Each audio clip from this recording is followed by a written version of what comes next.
여러분들은 어떠신지 모르겠지만 저는 우리 교회 찬양대 찬양이 너무 좋습니다.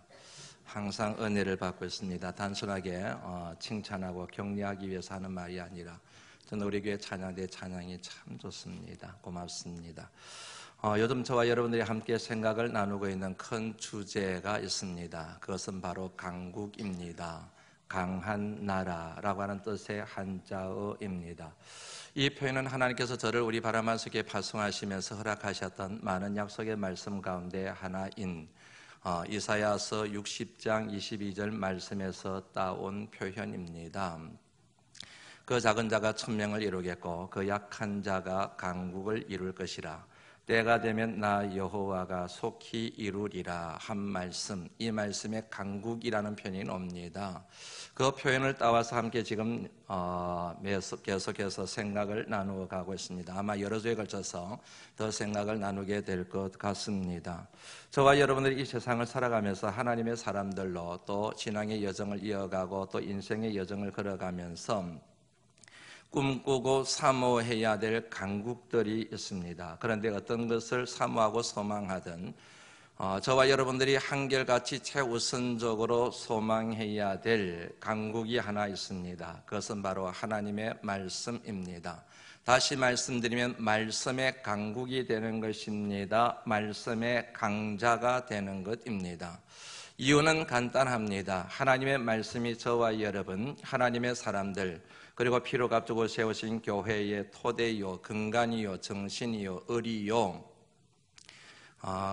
그리고 중심이기 때문에 그렇습니다. 이 같은 진술의 토를 달 수 있는 사람이 예수 믿는 사람 가운데 있을까요? 아무도 없을걸요. 만약에 그 같은 말에 토를 다는 사람이 있다고 한다면 조금 문제가 있지 않을까 하는 생각이 듭니다. 하나님의 말씀이 중심이다. 중심이란 단어를 좀 한번 생각해 볼까요? 그림 하나 보시지요.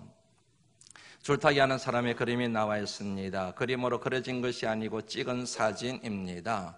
굉장히 높아 보입니다. 그런데 이곳에서 저곳으로 줄을 메어놓고 한 사람이 지금 건너가고 있습니다. 보시면 아시겠지만 여러분, 저 사람이 줄타기에 성공하느냐 성공하지 못하느냐의 관건이 하나 있습니다. 그것은 바로 중심 잡기입니다. 중심을 잡으면 건너갈 수가 있습니다. 성공할 수가 있습니다. 그런데 저 줄 위에서 중심을 잃어버립니다. 중심을 놓치게 됩니다. 중심 잡는데 실패합니다. 그러면 떨어지게 됩니다. 성공할 수가 없습니다. 심지어는 목숨을 잃을 수도 있습니다. 세상의 만사가 이와 같지 않겠습니까? 중심이 있습니다. 중심을 잡고 살아갑니다. 무엇을 하든 어디에 있든 중심을 견고하게 붙듭니다. 그러면 살 수 있습니다. 잘 살 수 있습니다. 꿈을 이루며 살아갈 수가 있습니다. 인생의 거목이 될 가능성과 확률이 굉장히 높아집니다. 그런데 중심이 없어요. 왜 살아가는지에 대한 중심이 없습니다. 마음을 붙들고 생각을 붙들고 삶의 태도를 결정하는 중심이 없습니다. 중심이 있어도 중심이 견고하지가 않습니다.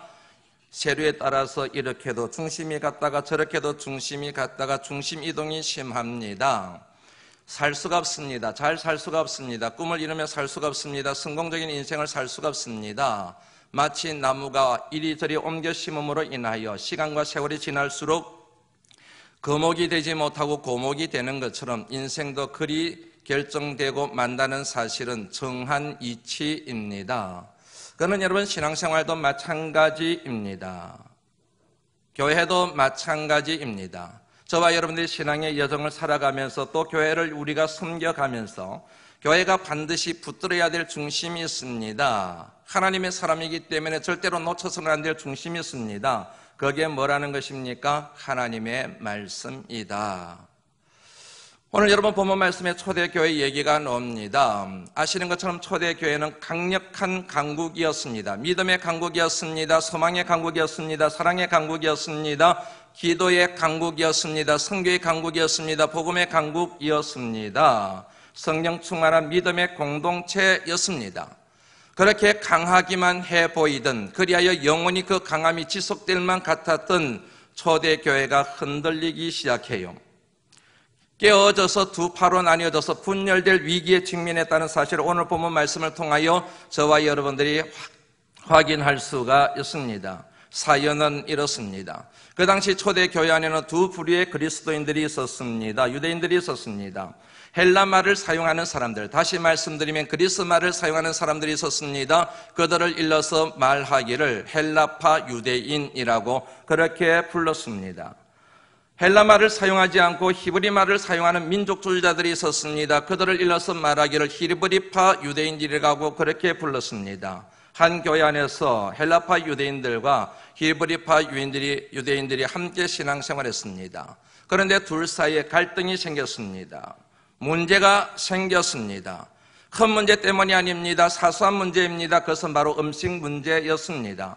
다시 말씀드리면 초대교회 안에 구제하는 사역이 있었는데 그 구제 사역에서 헬라파 유대인에 속한 과부들이 누락이 되거나 홀대를 당하거나 푸대접을 받는 일이 생겼습니다. 매일마다 여러분 양식을 배급을 하는데 거기에서 헬라파 속한 과부들이 이렇게 소외가 되었습니다. 거기에 대하여 헬라파 유대인들이 발끈했습니다. 문제를 지적했습니다. 따지기 시작했습니다. 여러분들 음식 하나에 인심 난다는 얘기 들어서 여러분들 잘 알고 계시죠? 음식에 인심 난다고. 그냥 여러분 음식 문제가 아닙니다. 음식은 언제나 생존과 관련이 있기 때문에 이 같은 음식에 대하여 쉽게 사람들이 감정이 상하고 그러게 마음이 불편해지는 것은 자연스러운 일입니다. 그래서 음식에 여러분 인심이 난다고 일파만파로 이 문제가 퍼져서 초대교회가 두 쪽이 날 그 같은 위기에 직면하게 되었습니다. 12사도가 재빨리 이 문제를 수습하기 시작합니다. 그때 이 12제자가 했던 말 가운데 우리가 주목해 봐야 될 표현이 하나 있습니다. 2절 말씀 같이 한번 읽어볼까요? 사도행전 6장 2절 말씀 같이 읽어봅니다. 시작. 12사도가 모든 제자를 불러 이르되 우리가 하나님의 말씀을 제쳐놓고 접대를 일삼는 것이 마땅하지 아니하니. 이 말씀에 보면은 우리가 하나님의 말씀을 제쳐놓고 그렇게 원인을 분석하고 있는 내용을 접할 수가 있습니다. 아니 먹는 거 가지고 왜 그래 싸워? 예수 믿는 사람들이 그렇게 양보가 없어서 되나? 좀 기다리면 되지 않아? 왜 너희들은 욕심을 부려? 이렇게 말하지 않고 우리 책임이다. 지도자인 우리에게 문제가 있어서 그렇다. 그렇게 여러분 이실직고하는 표현이 우리가 그렇게 되어져 있습니다. 그들이 범한 잘못이 무엇인가? 말씀을 제쳐놓고 하나님 말씀을 제쳐놓았기 때문에 그렇다. 여러분들이 말씀을 제쳐놓았기 때문에 그런 것이 아니라 우리가 말씀을 제쳐놓았기 때문에 그렇다. 그렇게 여러분 문제를 분석하고 있는 정직한 지도자들의 모습을 오늘 본문 말씀에서 우리들이 확인할 수가 있습니다. 우리말로 번역되어진 하나님의 말씀을 제쳐놓다. 이 말의 의미가 뭘까? 그냥 제쳐놓다. 쉽게 이렇게 느낄 의미가 아니라고 여겨져서 이 번역, 저 번역본을 살펴봤습니다. 영어 성경을 보니까 좀 더 정확하게 이해가 되어졌습니다. 제쳐놓고 우리말로 번역된 영어 단어는 neglect라는 말을 씁니다. neglect the ministry of words of God 이렇게 되어 있어요. 하나님의 말씀의 사역을 우리가 니글렉트했다라는 얘기이지요. 이 니글렉트라는 말의 사전적인 의미가 이렇습니다. 무시하다, 경시하다, 멸시하다, 유의하지 않다, 집중하지 않다, 이런 의미를 갖고 있는 단어가 니글렉트예요. 그 단어의 의미를 우리말로는 제쳐놓았다고 그렇게 번역이 되어져 있는 것이지요. 영어 단어를 보면 훨씬 더 정확하게 의미가 전달이 되는 것 같습니다. 초대교회에 말씀이 없었던 게 아닙니다. 말씀이 있었습니다. 그런데 그 말씀이 중심에서 밀려났습니다. 뒷전으로 밀려났습니다. 그 자리를 구제하고 봉사하는 일이 차지하게 되었습니다. 구제 중요합니다. 그러나 아무리 구제가 중요하다고 하더라도 말씀의 자리를 대신할 수는 없는 겁니다. 말씀이 있고 구제가 있는 것이지 구제가 있고 말씀이 있는 것은 아닌 것 여러분들 잘 아시지요? 선교 중요합니다. 문화사역 중요합니다. 봉사 중요합니다. 홈리스들에게 먹을 것을 주는 것 중요합니다. 그러나 이 모든 것들의 중심은 언제나 하나님 말씀이어야 된다는 사실을 저와 여러분들이 기억하실 수 있기를 주의 이름으로 축원합니다. 앞서 말씀드린 것처럼 초대교회는 은혜 충만한 교회였습니다. 사랑이 충만한 교회였습니다. 믿음이 넘치는 교회였습니다. 기도가 충만한 교회였습니다. 성령 충만한 교회였습니다. 그런데 얼마 전까지만 해도 교회가 그랬는데 지금은 깨어질 판국에 이르렀습니다. 그것도 한순간에, 그것도 여러분 먹는 것 하나 가지고, 음식 하나 가지고 너무 미미합니다. 너무 여러분 사소한 것이 지나지 않습니다. 그럼에도 불구하고 그 강력한 믿음의 공동체가 그 사소한 먹는 것 때문에 깨어질 판국에 이르렀다는 얘기지요. 말씀이 실종되었기 때문에, 말씀이 사라졌기 때문에. 여러분, 교회 어떤 교회든지 마찬가지입니다. 어떤 성도들도 마찬가지입니다. 말씀이 떠나는 순간 여러분 우리 신앙이 허물어진다는 사실 아세요? 내 삶의 중심에서 말씀 대신에 다른 것이 차지하게 되는 순간부터 우리의 인생이 허물어지기 시작한다는 사실 여러분들 아시는지요? 쉽게 생각하시면 안 됩니다. 여러분들 삶 가운데 말씀이 없을까요? 아니에요. 여러분들에게 말씀이 있습니다. 문제는 뭐냐면 말씀이 중심을 차지하지 않는다는 거예요. 말씀이 주변으로 밀려 있어요. 뒷전으로 지금 밀려나 있어요. 세속적인 모든 뭐냐면 중요하게 여기는 가치들이 저와 여러분들의 중심을 차지하고 있다는 사실을 기억할 필요가 있다는 말씀입니다. 사도들이 여러분 심각하게 문제를 파악하여 대안을 제안하게 됩니다. 너희들 가운데서 성령이 충만하고 지혜가 충만하고 사람들에게 칭찬받는 사람 7을 택하라. 그리고 그 사람들에게 구제하는 일을 맡기고 이제부터는 우리가 말씀 전하는 것과 기도하는 일에 전무하겠다, 힘쓰겠다. We will give our attention이라는 말을 써요. 집중하겠다. 다른 것에 사용하던 에너지를 이제는 말씀을 전하는데, 말씀을 가르치는데 모든 에너지를 다 사용하겠다. 그 의미가 We will give our attention이라는 말 속에 담겨있는 의미예요. 지금까지는 사도들에게 있는 에너지를 구제하고 하는 일에, 봉사하는 일에 사용했는데 이제는 그 힘을 거기에 사용하지 아니하고 오직 말씀과 기도에만 다 사용하겠다. 그렇게 결심하고 다짐했습니다. 어떤 결과가 나왔는가? 7절 말씀 같이 한번 읽어볼까요? 한번 읽어봅니다. 시작. 하나님의 말씀이 점점 왕성하여 예루살렘에 있는 제자의 수가 더 심히 많아지고 허다한 제사장의 무리도 이 도에 복종하니라. 아멘. 하나님의 말씀이 점점 왕성해져 갔습니다. 그냥 사람들의 수가 늘어난 게 아니고 제자의 수가 늘어났대요, 여러분. 초대교회 인원이 늘어났다, 부흥했다 이런 의미가 아니고 예수를 위하여 생명을 걸어도 좋다라는 이 같은 헌신의 다짐이 되어 있는 제자들의 수가 늘어났다. 심지어는 여러분 허다한 제사장들도 이 도에 복종하게 되었다. 정리가 되시죠? 말씀이 회복되는 거예요. 말씀이 회복되니까 교회가 부흥이 회복되는 거예요. 교회가 회복되는 겁니다. 은혜가 회복되는 겁니다. 능력이 회복되는 겁니다. 비전이 회복되는 것입니다. 말씀의 강국이 되자 부흥의 강국이 되었습니다. 선교의 강국이 되었습니다. 복음의 강국이 되었습니다. 믿으시면 아멘 하시지요. 굉장히 중요한 말씀의 논리입니다.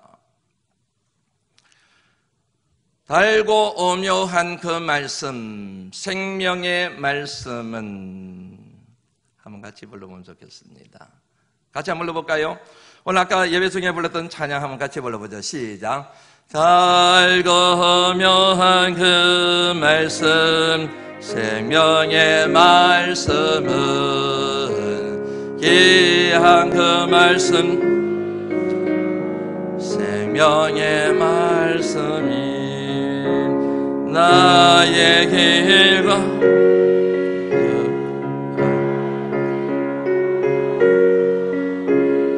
아름답고 귀한 생명샘이로다. 아름답고 귀한 말씀 생명샘이로다. 저는 이 찬양 가사가 너무 좋습니다. 달고 오묘한 그 말씀. 이 찬양 가사를 짓고 곡을 지은 사람은 P.P. 블리스라고 하는 사람이에요. 1874년도에 작사하고 작곡한 곡입니다. 원제목이 이래요. 원더풀. 오늘 영어를 많이 써서 미안합니다.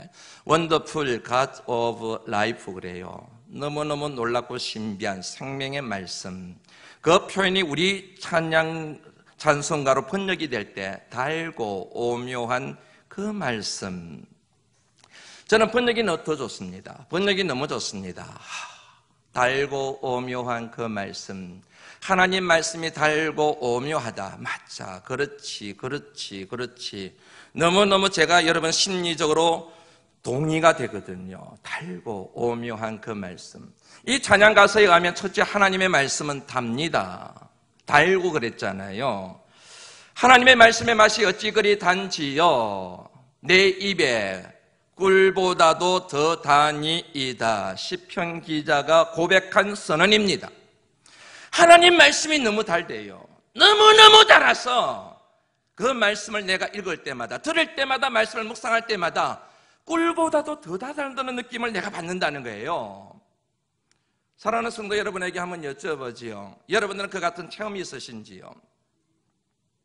그 같은 경험이 있으신지요? 하나님 말씀이 맞습니다. 답니다. 얼마나 맛있는지 몰라요.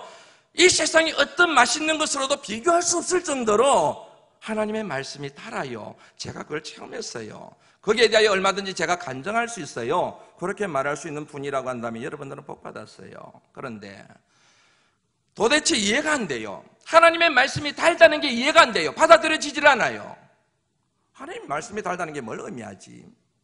하나님 말씀을 들으면 부담스러운데, 하나님 말씀 들으면 죄책감이 생기는데, 하나님 말씀 때문에 내가 마음이 불편하기 이럴 데가 없는데, 하나님 말씀이 내게 너무 영혼에 부딪힐 때는 도망가고 싶은데, 우리 목사님 설교는 너무 강해가지고 부담스러운데, 이런 느낌들은 많이 가지셨을 텐데, 수십 년 예수를 믿어도, 평생을 예수를 믿어도, 죄송한 얘기지만은 하나님 말씀이 정말 달아요. 정말 맛있어요.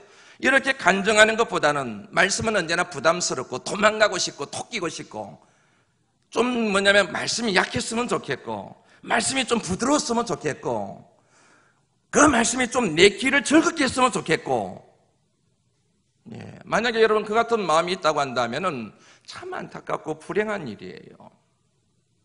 그런 면에서 여러분, 시편 기자가 고백하고 또 블리스의 찬양을 토대로 하여 간증되어진 하나님 말씀은 달다.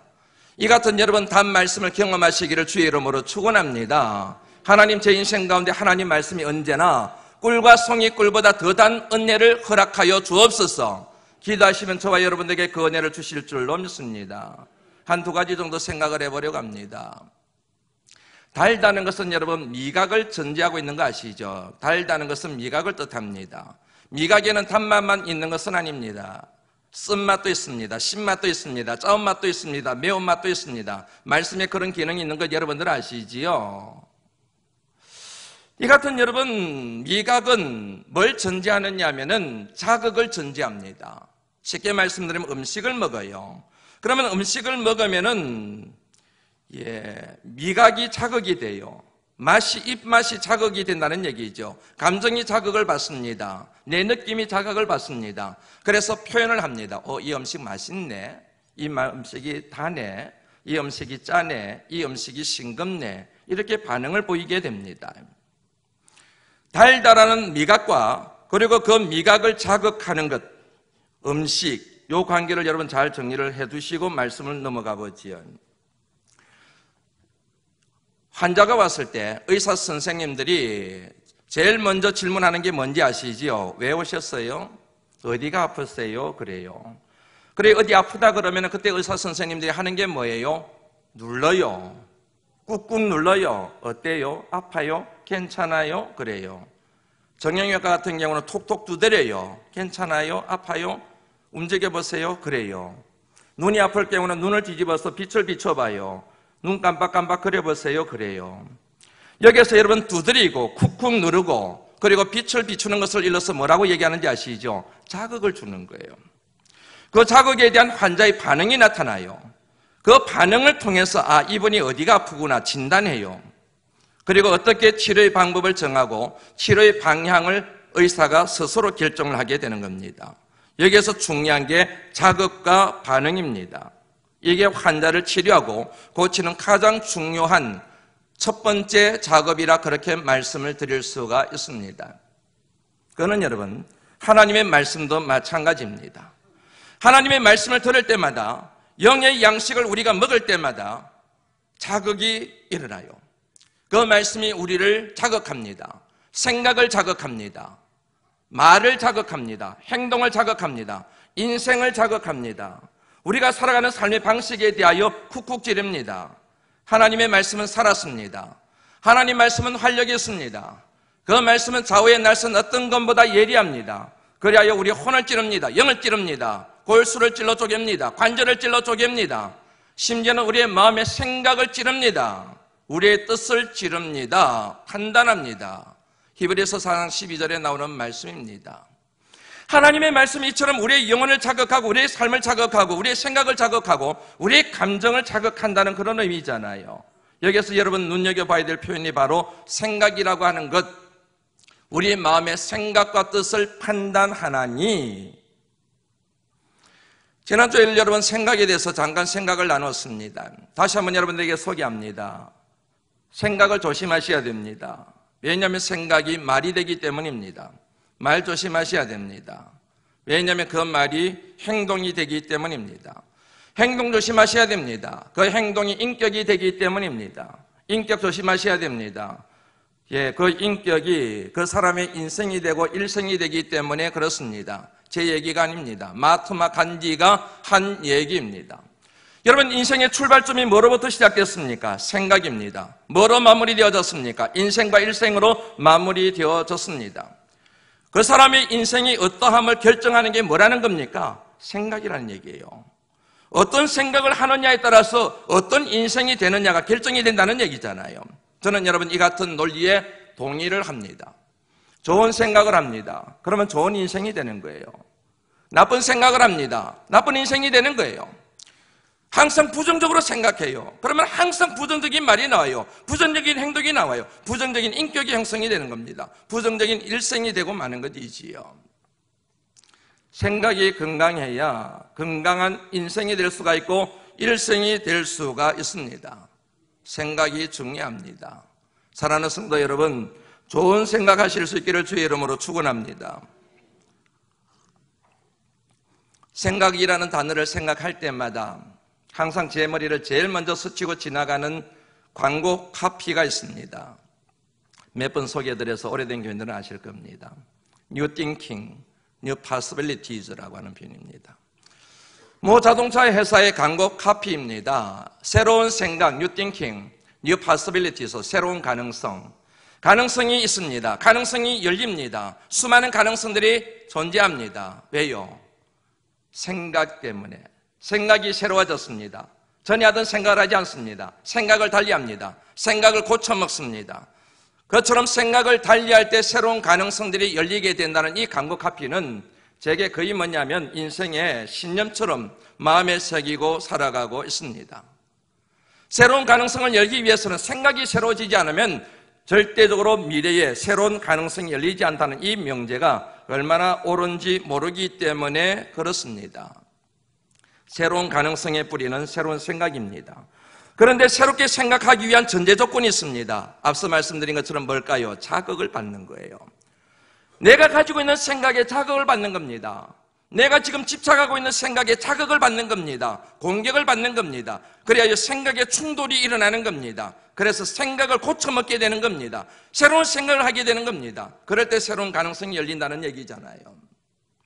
저와 여러분들로 하여금 새로운 가능성의 미래를 열게 만드는 새로운 생각의 뿌리는 자극입니다. 무엇에 의하여 자극을 받느냐? 한마디로 말씀드리면 하나님의 말씀이어야 합니다. 그게 바로 여러분, 하나님의 말씀은 살았고 활력이 있어 자유의 날선 어떤 것보다 예리하여 혼과 영과 및 관절과 골수를 찔러 쪼개기까지 하나 하고 우리 마음의 생각과 뜻을 판단하느니 라는 이 말씀 속에 담겨있는 의미이지 않습니까? 왜냐하면 하나님의 말씀은 진리이기 때문입니다. 그냥 진리가 아니라 참 진리이기 때문에 그렇습니다. 그래야 하나님의 말씀 양식을 먹게 되면은 미각이 발달합니다. 믿음의 미각이 발달하게 됩니다. 모든 말씀들에 대하여 적극적인 반응을 하게 됩니다. 그 말씀으로 인하여 저와 여러분들이 영원히 살찌워지는 은혜를 경험하게 됩니다. 그래야 나오는 고백이 하나님 말씀이 달아 이렇게 되는 것입니다. 교육학에서 여러분 사용하는 아하 모멘트라는 게 있습니다. 아하 모멘트. 아, 맞아. 바로 이거였지. 내 삶의 기쁨이었고 내 삶에 문제가 생긴 것은 바로 이거 부분에 잘못되었기 때문에 그걸 내가 알았어. 이제 깨닫게 되었어. 교육을 통하여 가르침을 통하여 전에 알지 못하던 것을 새롭게 깨닫고 자신을 새롭게 변화시키는 그 순간을 일러서 아하 모멘트라고 얘기를 합니다. 하나님 말씀을 가까이 합니다. 하나님 말씀을 읽습니다. 하나님 말씀을 공부합니다. 그 말씀의 양식이 내 영혼의 미각을 자극합니다. 그 말씀이 내 좌우의 날선 금보다 예리하여 내 심령을 쿡 찌릅니다. 자극을 합니다. 맞아. 그렇지. 내가 수십 년 예수를 믿어도 진보가 일어나지 않았던 것은 바로 이것 때문이야. 내가 신앙생활을 잘못해서, 내가 잘못 알고 있어서, 내가 하나님 앞에 올 때 항상 죄책감에 눌리고 기뻐하지 못하고 감사하지 못한 이유는 바로 요거였구나. 아하 모멘트. 맞아. 2주 전에 기도에 대한 설교를 했습니다. 참 좋은 얘기를 하나 들었어요. 그 가족 중에 한 분이 저한테 얘기를 하시더라고요. 그 설교를 듣고 자기 가족 중에 한 분이 굉장히 하나님 앞에 회개를 했대요. 왜냐하면 제 설교를 들으면서 아하 모멘트가 일어난 거예요. 내가 교만했구나. 내가 기도를 너무 쉽게 생각했구나. 이것도 저것도 기도라고 생각을 했구나. 내가 잘못 생각했구나. 그래야 하나님 앞에 회개했다는 얘기. 자신이 얼마나 교만한 사람인지를 하나님 앞에 회개했다는 얘기를 저한테 간증하는데 얼마나 큰 기쁨이 있었는지 모릅니다. 그분은 하나님의 말씀이 얼마나 단지를 경험한 것입니다. 진리를 알지니 진리가 너희를 자유케 하리라는 말씀하실 겁니다. 진리가 들어오게 되면 마음이 아픕니다. 고통스럽습니다. 충돌이 일어나기 때문에 그렇습니다. 그런데 그 같은 고통과 아픔은 결국 나로 하여금 자유케 만드는 능력이 되기 때문에 그 같은 말씀을 일러서 우리는 달다고 얘기를 하는 줄로 믿습니다. 다음 말씀을 날마다 매 순간마다 경험하며 살아가실 수 있는 말씀의 종들이 되실 수 있기를 주의 이름으로 축원합니다. 달다는 사전적 의미가 있습니다. 달다라고 할 때는 만족하다는 뜻을 가지고 있어요. 만족하다.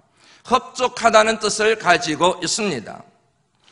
사랑하는 자여 내 영혼이 잘된 같이 내가 범사에 잘되고 강건하기를 내가 간구하노라. 이 말씀의 복이 여러분들에게 임하시기를 주의 이름으로 축원합니다. 세 가지 잘되는 것이 나옵니다. 영혼이 잘되는 겁니다. 범사가 잘되는 겁니다. 그리고 강건해지는 것입니다. 이 세 가지 복 가운데서 근원적인 복이 있습니다. 영혼이 잘 되는 것입니다. 믿으시면 아멘 하시겠습니까? 영혼이 잘 될 때 범사가 잘 될 수 있습니다. 영혼이 잘 될 때 강건함의 복을 받아 누릴 수가 있습니다. 꼭 그런 것만은 아닙니다. 영혼이 잘 되지 못해도 범사가 잘 되는 사람이 많아요. 영혼이 잘 되지 못해도 건강의 복을 받아 누리는 사람 엄청나게 많이 있습니다. 그러나 그것은 진짜로 잘 되는 게 아닙니다. 진정한 복이 될 수 없습니다. 진정한 복은 영혼이 잘됨 같이 범사가 잘 되고 강건하게 되는 것이기 때문에 그렇습니다. 또다시 여러분들에게 말씀해서 강조합니다. 이거를 여러분들 잊어버리시면 안 됩니다. 유명한 철학적인 명제 중에 하나가, 진술 중에 하나가 너 자신을 알라 그랬습니다. 여러분 자신을 정확하게 할 때 우리의 삶이 건강할 수가 있습니다. 바른 믿음의 삶을 살아갈 수 있습니다. 그런 면에서 또다시 한번 강조합니다. 여러분, 인간은 동물입니다. 움직이기 때문에 동물이 아니라 움직이지 않으면 살 수가 없기 때문에 동물입니다. 사람이 살아가는 데는 산소가 필요합니다. 양식이 필요합니다. 물이 필요합니다. 그것을 에너지라고 얘기합니다. 에너지는 반드시 움직여야만 얻을 수가 있습니다. 그래서 사람을 일러서 동물이라고 얘기합니다.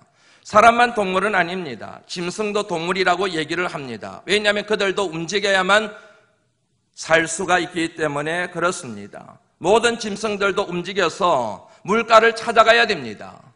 그리고 움직여서 사냥을 해야 됩니다. 그래야만 살 수가 있습니다. 그래서 짐승도 동물이라고 얘기합니다. 그런데 짐승과 사람 사이에 굉장히 중요한 차이점이 있는 것 하나 말씀을 드렸지요. 여러분, 짐승에게는 영혼이 없습니다.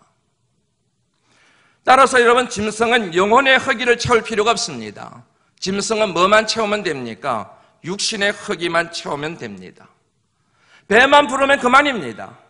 육신의 허기를 채우게 되면 만족할 수 있습니다. 얼마든지 행복하게 살아갈 수가 있습니다. 그런데 인간은 아닙니다. 왜냐하면 인간에게는 영혼이 있기 때문에 그렇습니다.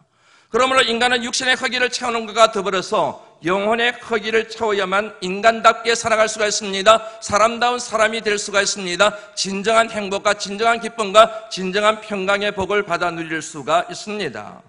인간에게 있어서는 육신의 허기를 채우는 것보다도 영혼의 허기를 채우는 것이 더 관건입니다.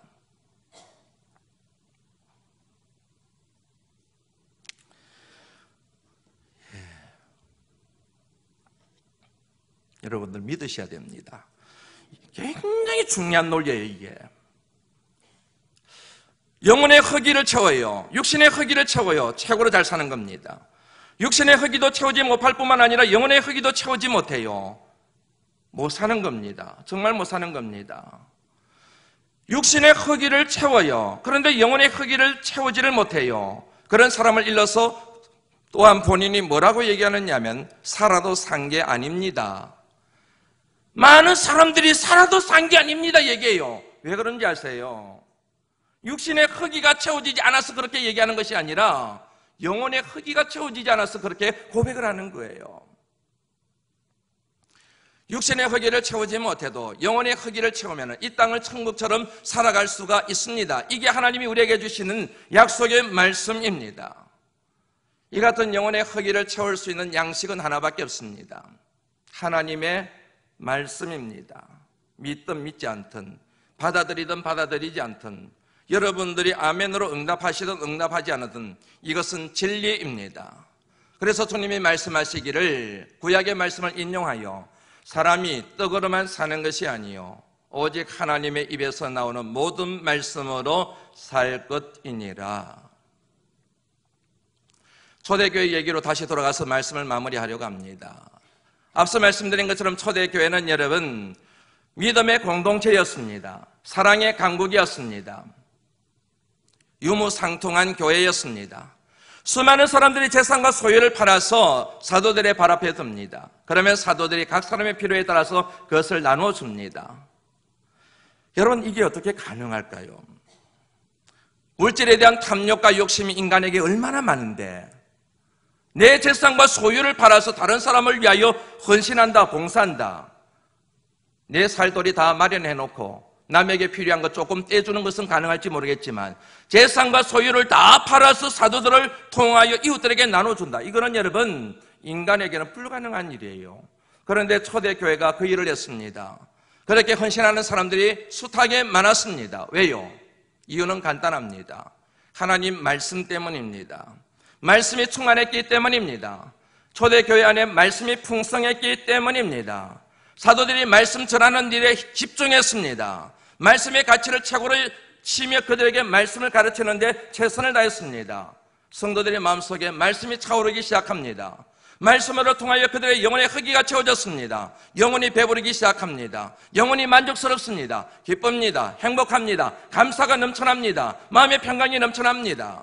썩어질 것들에 대한 미련이 사라지기 시작합니다. 이 세상의 가치들에 대하여 더 이상 집착하지 않습니다. 왜냐하면 영혼의 허기가 채워진 것을 통하여 그들이 이 세상의 허기를 채우는 것으로 경험하지 못한 신비한 것들을 경험했기 때문입니다. 그리하여 이 세상의 가치를 두고 있는 재산과 소유에 대하여 포기할 수가 있었던 것입니다. 왜냐하면 그것보다도 더 가치이로운 영혼의 양식을 통한 영혼의 평강과 만족이 그들의 심령을 채우고 있었기 때문이었습니다. 그런데 어느 순간 말씀이 뒷전으로 밀려가기 시작했습니다. 말씀이 무시당하기 시작했습니다. 사도들이 구제하느라고 말씀 전하는 데 집중하지 못했습니다. 말씀의 가치가 점점 떨어지기 시작했습니다. 성도들이 말씀을 먹어야 되는데 영혼의 양식을 공급받아야 되는데 영혼의 허기가 채워져야 되는데 채워지지 않았습니다. 점점 말씀이 떠나가기 시작합니다. 그러면서 사람들의 마음이 강팍해지기 시작한 거예요. 자그마한 것에 대하여도 예민하게 반응하기 시작합니다. 자그마한 것에 대하여 사소한 것에 대하여도 원망하기 시작해요. 불평하기 시작해요. 따지기 시작해요. 부정적으로 보기 시작해요. 그 내용이 오늘 본문 말씀에 먹는 것으로 인하여 헬라파 유대인들이 원망하니 라는 그 말씀 속에 담겨있는 의미가 된 거예요. 예수를 믿으면서도 왜 감사가 없어요? 이미 풍족한데도 불구하고 왜 그렇게 불평과 원망이 많아요? 육신의 허기를 채우는 육신의 여러분 양식이 부족해서 그런 게 아니에요. 영혼의 허기가 채워지지 않았기 때문에 그런 결과가 온다는 사실을 여러분들 아시는지요? 그래서 사도들이 우리가 이제부터는 말씀 전하는 것과 기도하는 일에 전무하겠다, 그렇게 사역을 펼치자마자 초대교회가 다시 살아나기 시작했습니다. 부흥하기 시작했습니다. 복음의 강국으로 거듭나기 시작했습니다. 왜요? 말씀을 통하여 그들의 영혼의 허기가 채워지고 그들의 심령 속에 기쁨, 하늘의 평강, 하늘의 소망으로 가득 넘쳐났기 때문에 그 같은 결과가 일어나게 된 것입니다. 사랑하는 성도 여러분, 하나님의 말씀은 답니다. 그 단 말씀을 날마다 먹으며 항상 기뻐하며 행복하게 살아가시기를 주의 이름으로 축원합니다. 그 작은 자가 1000명을 이루겠고 그 약한 자가 강국을 이룰 것이라. 때가 되면 나 여호와가 속히 이루리라. 때가 되면 어느 때요? 맞습니다. 하나님의 말씀이 채워질 때, 영혼의 허기가 채워질 때, 내 영혼이 거룩한 하나님의 말씀으로 인하여 만족할 때, 내 영혼이 잘 될 때, 그때 여러분 우리가 잃어버렸던 소중한 강국들을 회복하게 되는 은혜를 하나님께서 저와 여러분들에게 허락해 주실 줄로 믿습니다. 여러분들 삶 가운데 회복되어야 될 게 많아요. 강국이 되어야 될 게 많습니다. 먼저 말씀만 회복하시면 모든 문제는 저절로 풀어지고 해결될 줄로 믿습니다. 기도합니다. 하나님 감사합니다.